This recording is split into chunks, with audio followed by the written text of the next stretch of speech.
You know, in a few of my videos, I've touched on tying up my tomato plants, but I haven't gone into great detail. I kind of just showed like one video I did where I did the T-posts on the outside of the beds. Another one I did the garden stakes inside the buckets. But I want to go into a little bit more detail. Now, as far as what you use for securing the string, you just want to make sure that you get something stout. Like this here, I ripped this 2x3 that I had, and I just stuck it into these garbage pails, and then I put a board across the top. But when I put it across the top, I made sure that I put 2 screws on each side. That way it still doesn't shift. So you want to make sure that when you get some pull on this, that these are not going to bow in. So it really doesn't matter what you use. I've used in the past the T-posts, and they work great. The garden stakes, you got to make sure that you get really thick ones and you secure them well. Otherwise, they will bow in.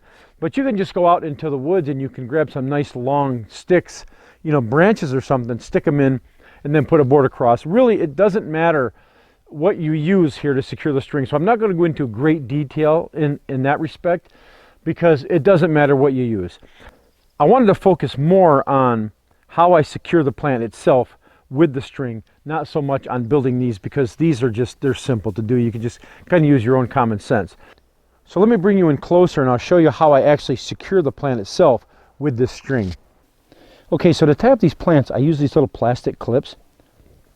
And the way they work is your string goes in the base of it, and when you close the clip, see, it traps the string.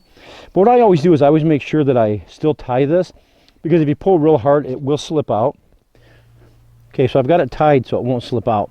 Now I'll put a link below to where I buy my clips. But what you want to do is make sure that you get it down toward the base. Now, I normally, on the indeterminates like this, I do clip the suckers. But what I've done here is that the lateral branches on the bottom were hanging so low they were actually digging into the dirt, so I cut them. So I allowed this sucker to grow, and I allowed this sucker here to grow. So I'm going to actually clip this at the base, just like this. Okay, now the key here is to try to get the plant to stand up straight. So I'm at the main stem here, and what I'm going to do is I'm going to weave the string around the main stem. And I actually should have done this a while ago, because this plant's getting huge now. So I'm going to weave it around like this.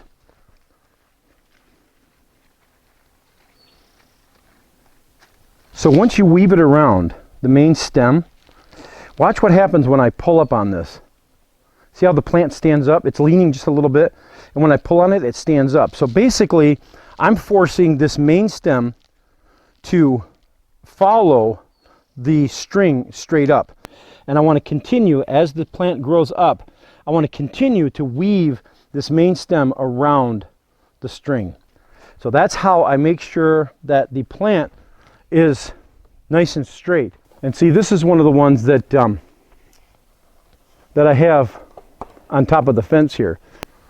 So what I do is I just take the string around, you know, I want to tie it tight, but I don't want to go too tight because I don't want to pull too hard on that stem. I wrap it around, I cut it, and then I tie it. Okay, so let me show you on this plant exactly what the sucker looks like. So we have our main stem right here in the center, and we have our lateral branches right here. We're basically growing about 90 degrees. So you have one here, I have one here. What grows in the crook, some people call it the armpit, at 45 degrees is what's called your sucker. We have one here and we have one here. Now on all of my indeterminate tomatoes, I will cut these off because the plant gets really tall and it gets unmanageable.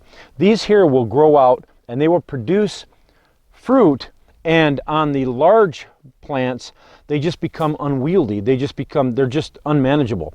Now you could put your clip on the main stem.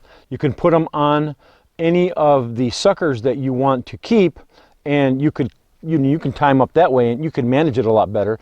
But I just tend to just take off all of the suckers. But this being a determinate, I don't take them off of these because they're just they're only going to grow to a certain size, and they're easy to maintain, easy to tie up, and there's nothing laborious about maintaining these plants. Okay, so let me show you what's going on with this one here. This is an indeterminate. And I did leave a couple of the suckers, but let me show you why. You'll notice this lateral branch right here that came down and came out. It's pointing downward. It went right into the dirt. So I could have cut this off, but I basically am calling this one more of the lower lateral branch, which it's not. It is a sucker, but I'm going to I'm going to have to actually tie this up because it will get large with fruit and become unmanageable if I don't. But I'm going to leave it. I did the same over here. I left this sucker up here. There's a couple more. Well, you'll notice right here, I cut this sucker out and I cut this one out. So as I go up, I cut the suckers. I've got 1, 2, 3 that I did cut. I hope you can see them on the camera. But I did leave these. So I'm going to have 3 clips. I'll have one here, I'll have one on this large sucker, and one on this large sucker. Because these are going to produce huge branches, because that's just what the suckers do. So I'm going to go ahead and clip all 3 of these, and as I tie this, I will wrap the string around this branch, and then I'll have 3 strings, which will be a lot more manageable this way. So basically the idea is you just want to make sure that you get that plant standing straight up. See how nice and straight this is? And then it'll grow nice and healthy and it'll produce a lot of fruit. All right? Well, thanks for watching, guys. Don't forget to subscribe and hit that little bell so you get notifications, okay? We'll catch you later.